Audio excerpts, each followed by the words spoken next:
Support WrestleTalk! Donate on Patreon. Did the Street Profits just turn heel? I am Luca, and this is El Fakador, Laurie Blake, and welcome to the post-NXT WrestleRamble review. NXT WrestleRamble, NXT. Did the Street Profits just turn heel? I am Luca, and this is El Fakador, Laurie Blake, and welcome to the post-NXT WrestleRamble review. NXT WrestleRamble, NXT, where we're going to be talking about a tag team match that happened on the show with the Street Profits against Humberto Carrillo, our boy Humberto, and his mate, not Raul Mendoza. No. Where's Raul? Where is Raul? Instead, it was some lad called... Where in the world is Raul Mendoza? It was some lad called Stacey Irvin Jr., who... You know, I think it was probably one of those guys that the NXT crowd knows because they've been for drinks with him or something. Like that sort of like a TNA thing back in the day. Because he got a few Stacey chants when he finally tagged into the ring. But we're not here to talk about that tag team. We're here to talk about the Street Profits, who came out doing their usual Street Profits stuff, doing the dancing, Montez Ford being the incredible bucket of charisma that he is. Overflowing. It really is, yeah. And I'd said bucket, and I suddenly thought, bucket's too small. Yes. He needs to be... An ocean of charisma. Absolutely. What's the biggest ocean? Charisma Bukkake. I mean, is that the answer to the question? I don't know. I don't know. Anyway, so he's full of charisma, and he comes. But the story of this match was they were a more aggressive Street Profits. Like when they started off, Montez Ford and Humberto did some wrestling. Did some sort of like lucha stuff, this, that, and the other.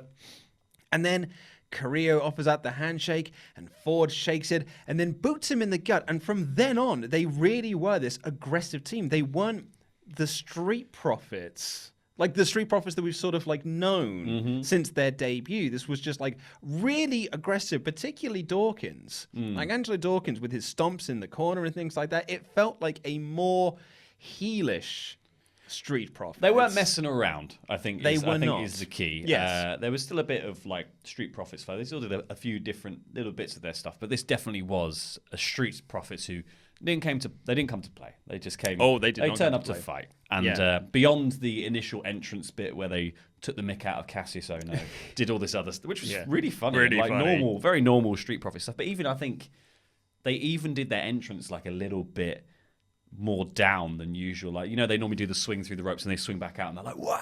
Yeah. Like they did that a little bit quieter. There wasn't as much dancing in the ring. It was all a little bit more like, actually, maybe we should take this seriously now. That's it, and that's what it felt like. Yeah. That's what their promos have been leading up to. We've seen promos from them for the last few weeks or so, saying that we want to be in the NXT Tag Team title picture, and maybe what we need to show is this more aggressive side to us. So, I mean, to answer the question, was this a heel turn? No, they are still very much a babyface tag team, but this was a much more aggressive Street Profits. And I'll be interested to see, because Street Profits, I've noticed as a tag team, whenever you and I have discussed them and we've been very praising of them, some of the feedback that we get is not just like, I don't like the Street Profits. It's like, I hate the Street Profits. I hate them so much. Whereas I just think they're ace.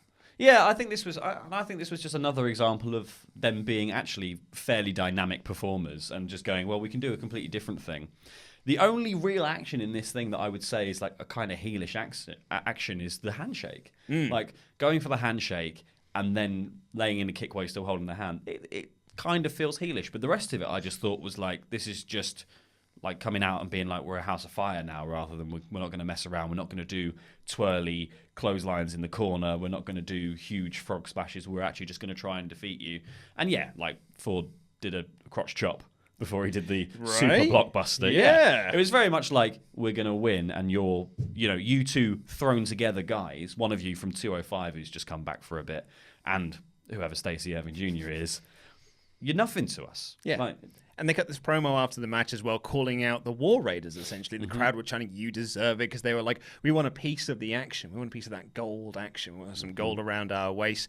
And this brought out some various other tag teams, which we'll get into in the full review. But even like the promo didn't feel like, hey, guys, we're the Street Profits. Deep deedly doo. This was just like, no, we're the Street Profits, and we're going to kill you, War Raiders. If you want a war, oh my God, we want a war as well. Probably a bit more threatening than I sounded. Yeah, it feels like they've gone from sort of like Vine style or Instagram, Snapchatty promos to they're now like InfoWars. It's like they've turned up their seriousness by like, I'm taking everything super seriously. Yeah, I was going to say. I mean, they weren't exactly like InfoWars, No, of course they but wouldn't, yeah, I see the point you were making. I've also got to give a shout out as well during this match, because Korea gets the hot tag, but he wasn't the one that did the big old moonsaults. Was that Irvin or was it Korea? It was the tsunami moonsault. The tsunami salt. Yeah, that was mad. But there was also a. Was it Irvin or was it Korea? It was Irving that did the moonsault, which was, I think he's a former gymnast of some description. I think so, because the air that he got. He just went woo. But I think also there was a bit of that earlier in the match as well when they did a sort of a back suplex. And he popped up so high for it that he came down on top of his head, and the referee had to get in the way to basically just like, don't touch him in case he's concussed. I guess he really had to like push in the way of Montez Ford to be like, yeah. It was crazy because it felt like almost like a package back suplex. It was an incredible spot. It looked so awesome. Like it was the sort of spot that you're like, oh, that could be a finisher.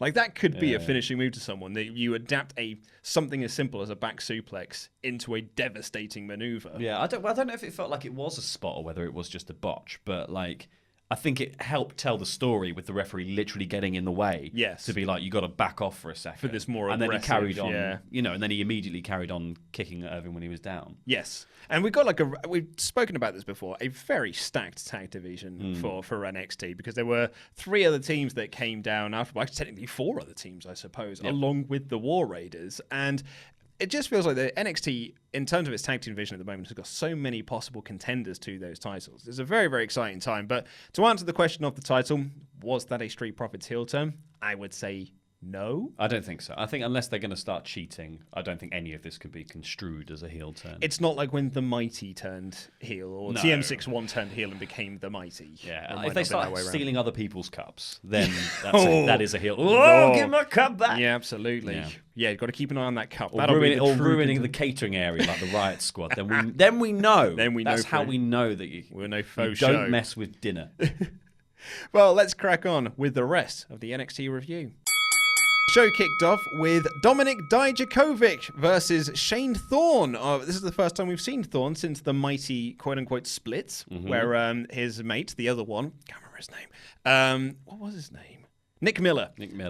Has gone back home. He's gone back to Australia to be with his family. That's and nice, yeah. They said that, this is not like you've been fired or you've been released. This is a amicable split. When you're ready to come back, the door is ready for you. What that means next for Shane Thorne remains to be seen, but at the moment it appears to be you are jobber now. You are essentially, you are Wesley Blake. Although this didn't feel too jobby to me. Like obviously he did he didn't win, but I felt he had a good showing in this match, and I actually liked talking about the Street Profits earlier and saying that they've switched up their aggression. Shane Thorne here was more aggressive than I think I've ever seen him, and I liked this chopping down the big guy kind of vibe that he was going for here. He didn't do as many of his normal, because he was the flippy one of the mighty, and he didn't do, and they kind of stopped doing quite as many of the flips when they heel turned, but they still did them every so often, and it just felt a bit like, oh, you're just pandering. And here he was just like, no thrills. This is just, I'm going to kick you in the arm and punch you in the arm, kick you in the arm and punch you in the arm until you can't use it anymore. That's right. And it worked really well, I think. Yeah, I'd like to see from Shane Thorne not to fall into the Wesley Blake example I gave, where Blake he did nothing. Like when him and Buddy Murphy split up, like Blake just fell off the face of the earth. Yes. And then it's only until the Forgotten Sons that something started to happen for him. So I really like Shane Thorne, so I don't want him to kind of fall into that role. No, absolutely not. No. But this was a really good showing for Dijakovic, doing he did a somersault out of the corner. Yeah, bearing in mind he's like 12'2" or whatever. Ridiculous.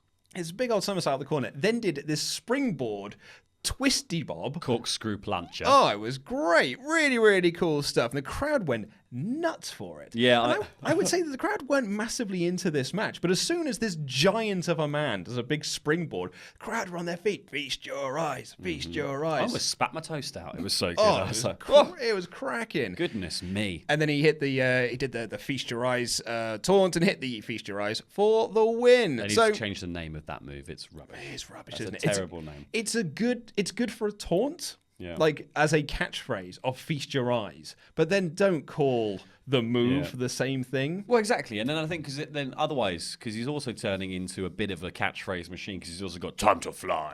he's a Street Fighter character, basically. Like there was a point when I was watching the match, it's like, he looks like Sagat. Like, He does actually. Yeah, you're right. Yeah, he's got a bit of Sagat about him. The other thing I thought was funny about this match was when they introduced Dijakovic and they said he's from Massachusetts, like in his intro, and then immediately Nigel was like the big Croatian, and it's like from the big Croatian from Massachusetts. I was going to say you can still be Croatian, just be from Boston. Yeah, fine. Yeah, fine. But like, I just think if we're going this far to change his surname to sound more foreign, say he's the big Croatian lad.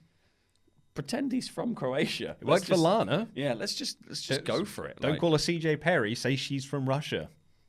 And I believe she is still the ravishing Russian, despite the fact she is definitely doing her CJ Perry voice now, not her Lana voice. Well, she every so often remembers to do fake Russian. Rule sieve. You need to go over there, man. So that was a good little show. Total Divas getting in the way of that, though. Yeah, it's like you can't do a Russian accent for the entire time you're on Total Divas. We're just going to have to be CJ Perry. So good showing for Dijakovic there. We then got a backstage promo with the Undisputed Era. Really cool. 4 of them standing in a line, which could have looked really goofy, but the way that they shot it made it look pretty cool, actually. And they were talking about how their 2019 has not got off to the best of starts. Not really. No, I mean, they keep bloody losing, and they've lost the tag titles, which is, not a particularly great start for them as a group. And then it's not what you'd want. Cole lost in the main event as well. Spoilers for the main event.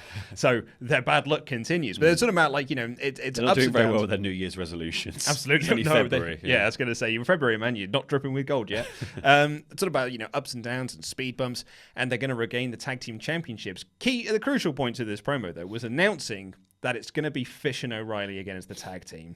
The tag team of O'Reilly and Strong is no longer. Strong is going to be going off as the singles guy along with Cole, and O'Reilly and Fish are going to be back as the tag team. Red Dragon have reformed. That is good news. Isn't it just? I mean, O'Reilly and Strong were a great tag team. I also believe that Strong and Fish would be a fantastic... Strong Fish would be a great tag team.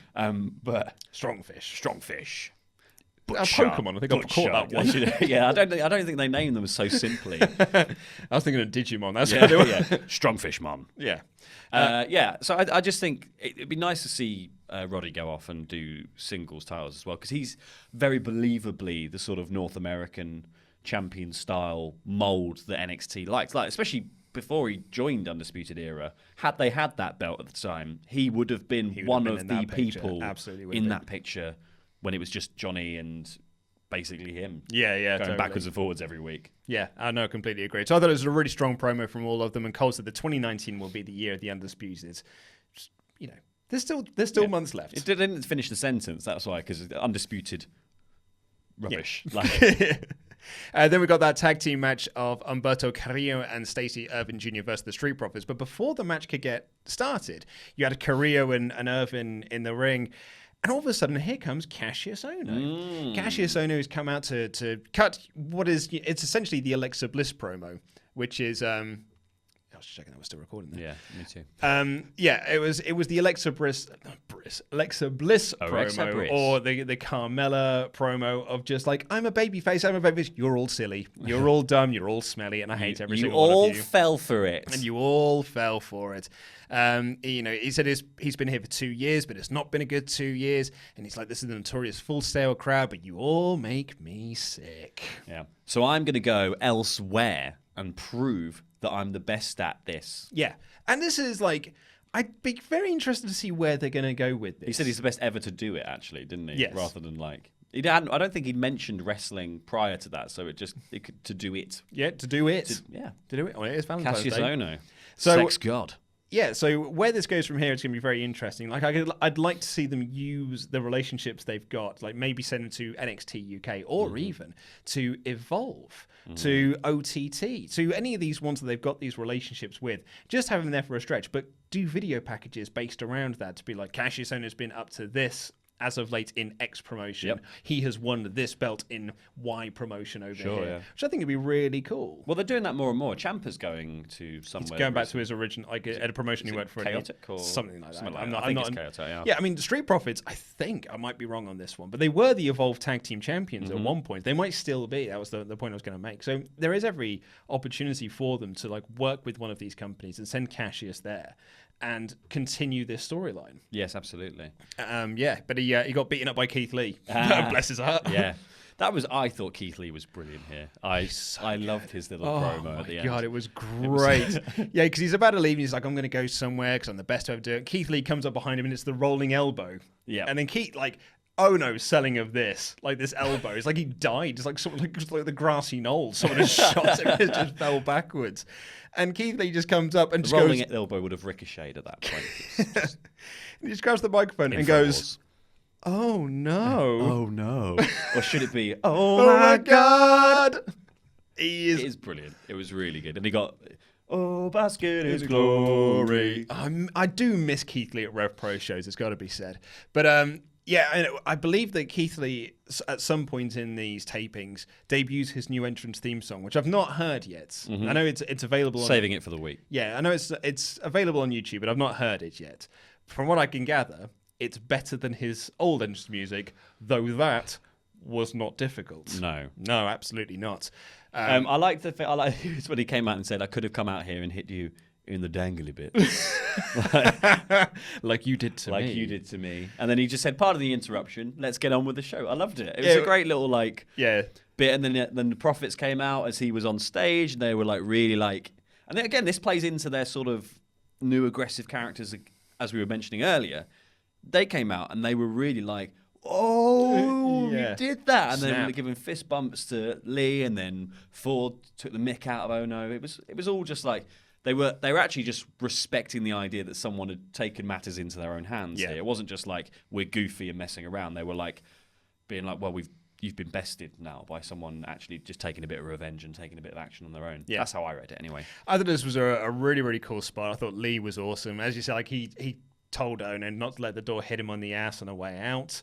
And then, then he turns to the tag team and it's just like, apologies for the for the interruption. And then to the fans, apologies for the interruption. He is wonderful. He's great. He's got to get something decent in 2019. He needs more mic time is what he needs. Because Lee debuted at NXT... I want to say it's the Chicago show last year because it wasn't the Brooklyn one because I was around for it. So I'm going to guess it was the Chicago show. So that's a long time because that's what, like May, June. Yeah. You know, that's a long time to be in NXT and not do anything. Like aside from a couple of squash matches, losing to Lars Sullivan, the last time we saw Lars in WWE, bless his heart, and losing to Ohno of all people, even with Ohno cheating. Yeah. It's not been a great run for Keith Lee. No. And I think it's that problem is that actually NXT's now reached the point of saturation in the same way that Raw and SmackDown probably have with roster. SmackDown have at least anyway. Raw's desperate for talent. Yeah, but Raw had people, but they just squandered them. And then they all wanted to leave. And they were like, do you know who needs a push? Baron Corbin. Yeah, exactly. More Baron Corbin main events. Hey, that's I like what Raw Baron needs. Corbin. But over on SmackDown, they've reached that sort of point of saturation where there's so much talent and not a lot for them to do that they have to make up these kind of feuds. And the problem is the only way to really do that when there's no belt on the line is you got to be cheated on, or like someone has to trick you, or you have to lose and you have to fight for your honor. And I just think once you reach that point, maybe they need another belt. Oh, the last thing that WWE needs is another bloody belt. Crikey. But maybe they need some sort of cross-promotional thing where there could be a feud in NXT that relates to the NXT UK title, or there could be feuds in, there could be sort of pushing for more like number one contenders style stuff as well. Like why we keep moving the people who were just the champions down into number one contenders roles rather than rotating a new crop of people up. Yeah. And actually, because the people who were already champions and already doing stuff probably could go down for like 2 months just having cool matches and talking about the title. But it doesn't need to be like immediately this week, Adam Cole and Ricochet are talking about being number one contender again for the North American title when we've got stuff coming up next week for the North American title. Exactly, yeah. And actually, that's a nice little segue there, talking about the tag team division, because Street Profits were cutting this promo. Out comes the European Union of Marcel Bartel and Fabian Eichner. And he just goes, 999. Which I thought was He was really, calling really the cool. emergency services. That's a joke for our British Yes, viewers. Doesn't really work for our American ones. Which is 999. Nice. And he talks about, like, you know, the only people who really deserve an opportunity at the tag team titles are them, so stand aside. And this brings out Lorcan and Birch, who were not looking to cut a promo. They would just get it in the ring to just be like, hello. Yeah. Here's our muscle mass. Here is... I'm cross! We are so stocky, and we are ready to have a fight with you. And Lorcan is jacked. isn't he? Oops. Oh, God. Oh, sorry. Oh, terrible. That was your fault, that last one. I'm knocking over all the figurines. Yeah, I was like, this brought out the War Raiders, and they were like, you know, I see an awful lot of talk in this ring, but no fighting. Ooh. Oh, that was cool. And they were like, you know, if we're right here, if you want to make a move, and the War Raiders start to storm down to the ring, but the bloody Undisputed Era attack them from behind. But even with the Undisputed Era attacking them from behind and War Raiders going into the ring at a disadvantage, they still stood tall. Still cleared house. They cleared house of everyone. Yeah, I thought this was really cool. I like the Undisputed Era still like it made sense to attack from behind, push them into the ring for the other guys to beat them down, and then walk away. It's just like, it's still just their character work is so good. They clearly, like, the NXT writing staff and those guys get who these four men are meant to be and what they're meant to be doing, and they still somehow manage to be completely over all the time, in spite of being just like scared all the time of everything. Yeah, like the Undisputed Era really sold this idea of just like, guys, we set this up for you and you managed to balls it up. I mean, some might argue that it kind of buries the tag team division slightly because Undisputed Era just wiped them all out single-handedly. But War Raiders, you mean? Sorry, what, did I say Undisputed Era? Yeah. I meant War Raiders. I think that was clear, but, you know, you're right, I was wrong. And it was, so I think that it's good for them to stand tall. They are meant to be the dominant tag team. And so I thought it was a really cool showing for them. And I imagine we're going to head to a four corners tag thing for the number one contendership. That would be cool. Yeah, That'd be very cool. for the next I think takeover. you want to make the War Raiders feel a bit unassailable now because they've not lost, have they? I don't think they've lost. I don't want to go on record and say that because I said Kofi Kingston's not been in a elimination chamber, and it turns out he's been in bloody loads of them. Yeah, but that's Kofi. It's different. I feel like with the War Raiders, I think the War Raiders have a bit of a mystique about them as well, of just being this sort of wrecking crew, heavy machinery. But like, yeah, I think it should be who is going to be the next tag team to come in and sort of take this off them. And now either it's going to be Undisputed Era, and that makes it a really big deal. Or is there someone new? I'd like to see it be someone new. I'd like it to be someone like a Street Profits. I'd like it to even Lorcan and Birch getting another shot. Yeah. I think it'd be really cool to. Probably too early for Eichner and Bartel. Yeah. But of the other teams, I'd go for Street Profits or the Yard Bastards. Mm-hmm.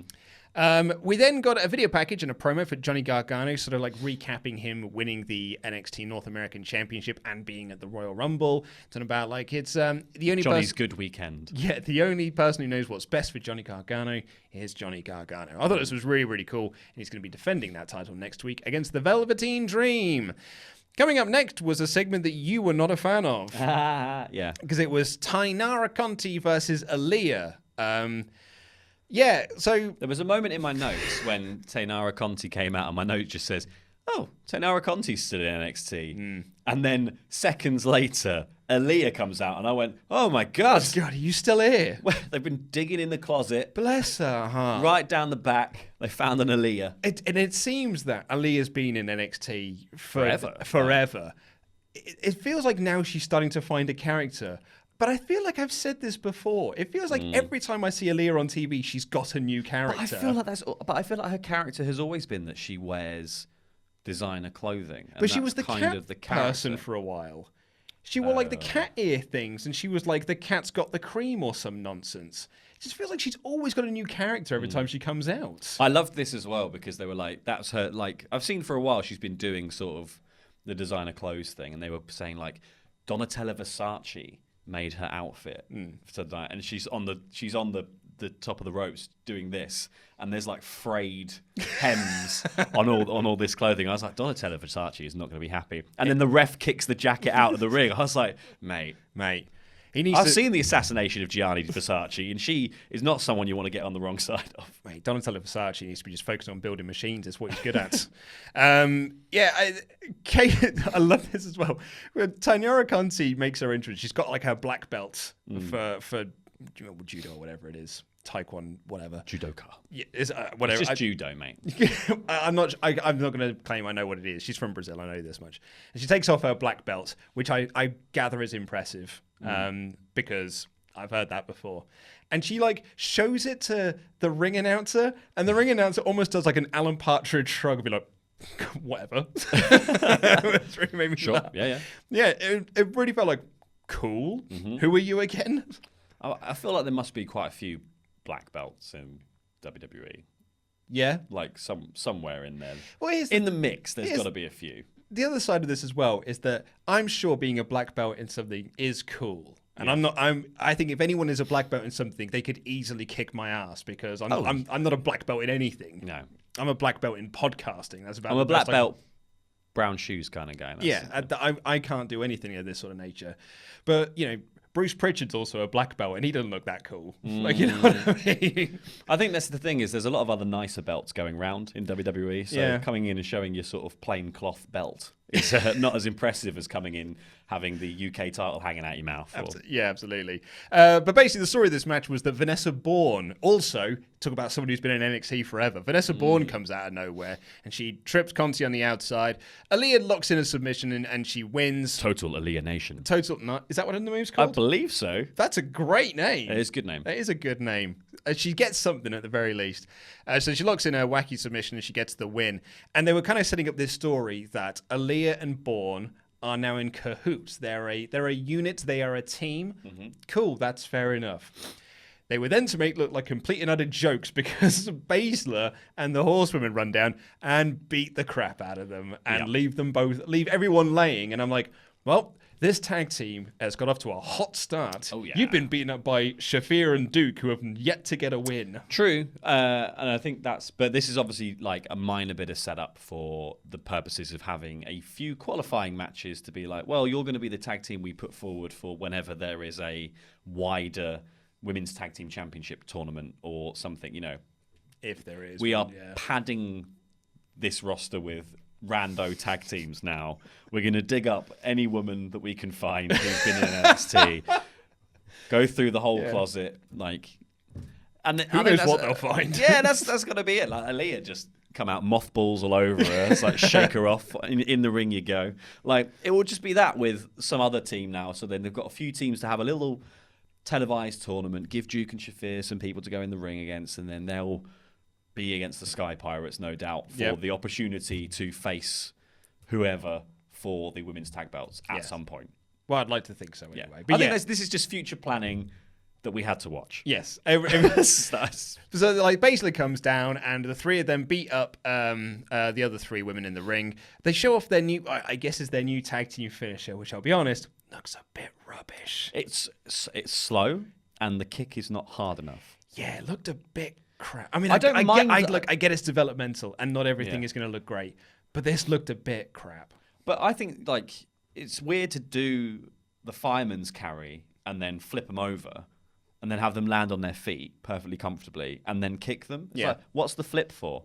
Right. This is the same issue I had. This is on the Patreon podcast when we review Elimination Chamber. Kofi's boom drop is the dumbest move I've ever seen because he runs against the ropes, runs up to his opponent, and stops. Yeah. And then claps and drops his legs. Like, well, you may as well have just stood still, mate, because you've just stopped all momentum. No, because what he was doing was he was warming his legs up for the jump. Otherwise, he would never get the height required to land the boom drop properly. Dumbest move. Yeah, so I thought this move would be way cooler. One, if Jessamine and Duke actually just kick them. Hard.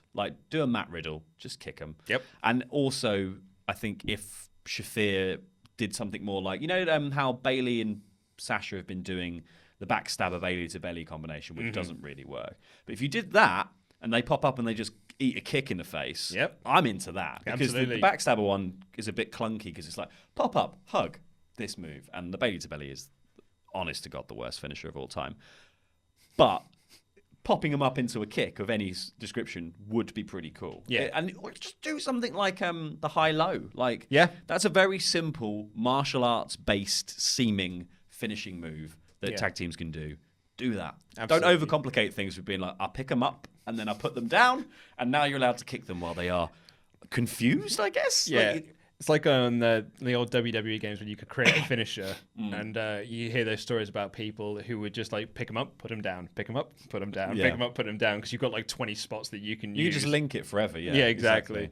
But it basically cuts a promo because they lay out Conti and says that telling people not to get in their way or piss them off. Good promo from Baszler. She is the star of the group, so it's fine that she's the one that looks the best. And she's got like this cool slam that she does now. Yeah, that was the cool thing. Like, as soon as she took over the actual beatdown, it was like, oh, this is someone who knows what. Like, this is someone who doesn't care about it, like being safe. Like she was being safe, but she just was practiced enough to just sort of run full pelt at someone in the corner and be like, "Here's my knee.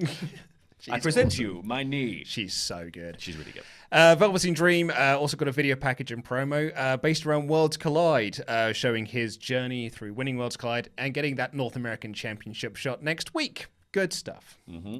And then we got our main event segment of the evening, which was Ricochet versus Adam Cole, a rematch from Brooklyn last year.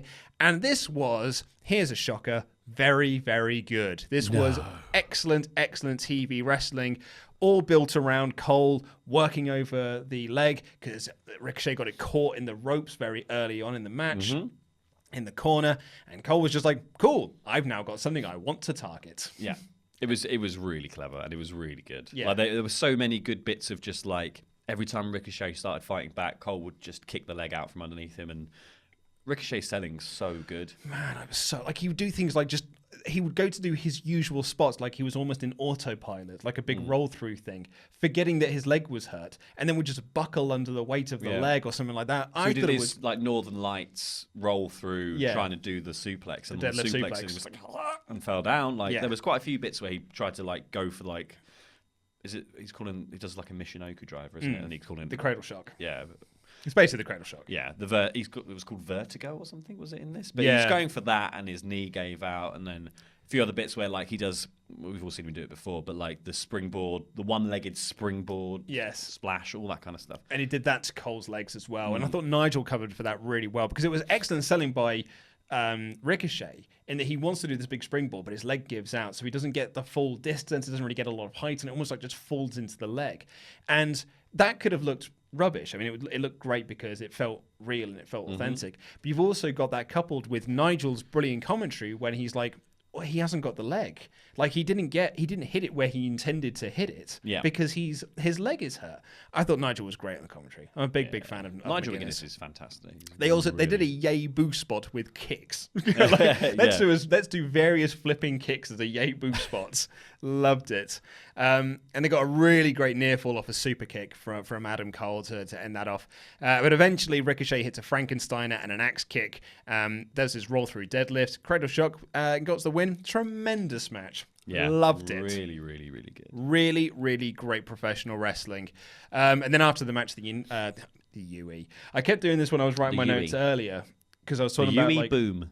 Because I kept talking about like Undisputed Era, but just writing UE. But when I was talking about the European Union, I'm writing EU. And I looked at my notes and was like, I can't do this. I don't know what's happening. I'm going to confuse myself here if I keep this up. But they run down after the match and they beat up Ricochet, and then Aleister Black comes down to make the save, but they lay him out as well. And the Undisputed Era stand tall. And you got, I believe it was Mauro Ranallo saying they may not be dripping in gold, but they're dripping in attitude. Good stuff. Good edition of NXT. Enjoyed this week. Really liked it, apart from that one match that just didn't really do anything. But I think the rest of it was very, very smart. Good booking. Excited to see what happens next week. Yes, very excited to see what happens next week. Which is all you could really want from a show, I guess. Absolutely, yeah. A thumbs-up show all round. Before we get out of here, we've got to do our $25 and above shout-outs. I'm just going to move the monitor around ever so slightly, so you haven't got your glasses on, have you? I can see. You can see them. It's all My right. eyes aren't that bad. So let's get tired. give a shout-out to our $25 and above pledge hammers. And, of course, remember, if you are one of our pledge hammers, the poll is now open. Well, it's not a poll, it's a form, really, for you to join in Wrestle League. What? Predictions war against Laurie, me, and Ollie, and Datsun, and the other WrestleTalk's. You can compete against WrestleTalk in predictions of who knows the best. YouTube comments bloody loved showing Which who is knows the best guesser? Oh, you could be the best guesser of season 1. Because I'm currently the best guesser. You are currently the best guesser. You're actually way out ahead. I've got 5 points and you have 8. Thunderous. So get involved with that. It's up on our Patreon page at the moment, so you can be any pledge dollar amount to join in on that. But if you want to shout out with your own wrestling nickname, all you got to do is become one of our $25 and above pledge hammers, like... And I ran to Bori. Yes. And then you get a cheap pop as well. Woo! The astounding Abdullah Alenizi. Oh, he is astounding. And I butchered your surname. Absolutely. The Mountain. Matthew Dennis. Woo! Mountain of a man. Bruiser Brad Chain. Oh, what a bruiser. Whoa. Big bad Blake Lloyd. Blake Lloyd! Oh, Blake Lloyd! Boom boom. Colt Sample. Oh, boom boom. Nice. Riding on... and the Sawyer actually suggested a better... Oh, it's too late, Sawyer. Sorry. Crack on with this one for now. It was a Rush reference as well. It was really good. You can guess which Rush reference it was. But I'm going with Riding on a Sea Sawyer for now. I promise you, Sawyer, next month, man. Next month. Laughing Laurie. What a laugh. Courageous Caleb. Oh, courageous. So courageous. Driller Killer David Humphreys. Oh, dangerous. That's a good name. Driller Killer. Driller Killer. That All is- Driller Killer, no filler killer. Nice. That is all we got time for on this episode of the WrestleRamble. Thank you so much for watching, and click the videos that have just appeared on the desk to catch up with the latest WrestleTalk awesome things, and this button here, which will take you over to Patreon, where you can become one of our pledge hammers. I have been Loco, and this has been our Fakador Laurie Blake, and that was NXT.